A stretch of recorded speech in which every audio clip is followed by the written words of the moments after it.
Tissue adjustment जब हम करते हैं तो उसमें टाइम लगता है और एडजस्टमेंट के बाद जो आउटकम आता है बहुत ही शानदार होता है। 90% मे बी 95% फेशियल रिस्टोरेशन हो जाता है। हेलो फ्रेंड्स, मैं विश्वनाथ दुदानी, मैं प्लास्टिक सर्जन हूँ। मैं फोर्टिस हॉस्पिटल में काम करता हूँ और मेरी एक अपनी क्लिनिक भी है। आज मैं फेस में जो कैंसर्स होते हैं, पर्टिकुलरली ओरल कैंसर्स, जिसमें लिप भी इन्वॉल्व होता है, चिन भी इन्वॉल्व होता है, टंग भी इन्वॉल्व होता है, फ्लोर ऑफ माउथ भी होता है। तो अगर छोटा सा एरिया है, लेस देन 1 सेंटीमीटर और 1.5 सेंटीमीटर, तो ये लोकल एक्साइज होकर के काम चल जाता है। लेकिन यूजुअली हमारे पास जो पेशेंट्स आते हैं वो कैंसर सर्जन लेकर के आते हैं, जिसमें वो काफ़ी एक्साइज करते हैं, काफ़ी डिफेक्ट होता है। कई बार 5 to 6 सेंटीमीटर होता है, कई बार 10 सेंटीमीटर्स का भी डिफेक्ट होता है और कई बार इससे भी ज़्यादा होता है। कई बार मैंडिबल निकालना पड़ता है, lip, mandible, floor of mouth, कई बार टोटल निकालना पड़ता है, कई बार पार्ट ऑफ द मैंडिबल निकालना पड़ता है।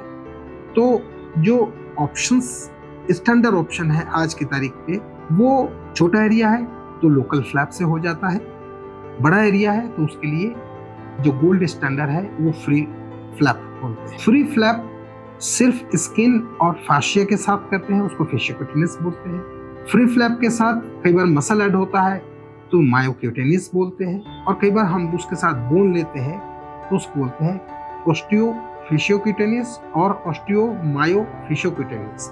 ये इतने वैरायटी के होते हैं, लेकिन जो फ्लैप होता है उससे हम टोटल फ्लोर बनाते हैं, टोटल मैंडिबल बनाते हैं और टोटल लिप भी बनाते हैं। इसमें तीनों कंपोनेंट एक साथ होता है। फ्लैप जब लेते हैं मैंडिबल बनाने के लिए तो वो डिपेंडिंग ऑन किस साइड का बनाना है, राइट साइड का और लेफ्ट साइड का, उसी ढंग से हम लोग वहाँ से फ्लैप लेते हैं। वहाँ की आर्टरी और वेन और नेक की आर्टरी और वेन हम उस फ्लैप को उससे जोड़ देते हैं। ये गोल्ड स्टैंडर्ड है। आर्टरी अगर टंग में कैंसर के कारण हाफ टंग निकल गया, 1/3 चला गया, या कई बार टोटल टंग चला जाता है, तो टोटल टंग के लिए थाई से फ्लैप लेते हैं, क्योंकि उसमें एक बल्क होता है। उसको हम अंटेरो लैटरल थाई फ्लैप बोलते हैं। लेकिन अगर पार्शियल टंग लॉस होता है, उसके लिए हम लोग रेडियल 4 आर्म फ्री फ्लैप करते हैं। रिकंस्ट्रक्शन एक टाइम कंज्यूमिंग प्रोसेस है।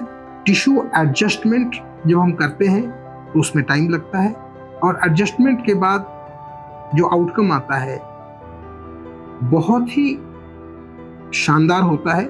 90% मे बी 95% फेशियल रिस्टोरेशन हो जाता है। पेशेंट का खाना, पेशेंट का चबाना, पेशेंट का बोलना, ये बहुत हद तक रिस्टोर हो जाता है। अगर ये रिकंस्ट्रक्शन न किया जाए तो फेशियल डिफॉर्मिटी बहुत होती है, पेशेंट खाना नहीं खा सकता है और ठीक से बात भी नहीं कर सकता है। इसीलिए रिकंस्ट्रक्शन का ये वैल्यू है। रिकंस्ट्रक्शन के बाद अगर मैंडिबल बनाते हैं तो उस मैंडिबल को जो हम फिबुला से बनाते हैं उस पर टीथ भी लग सकता है और लगाया जाता है। मुझे लगता है ओरल कैंसर में टंग के लिए, चिक के लिए, फ्लोर ऑफ माउथ के लिए और मैंडिबल के लिए हमने काफ़ी जानकारी दे दी है और ये काफ़ी sufficient. Thank you very much.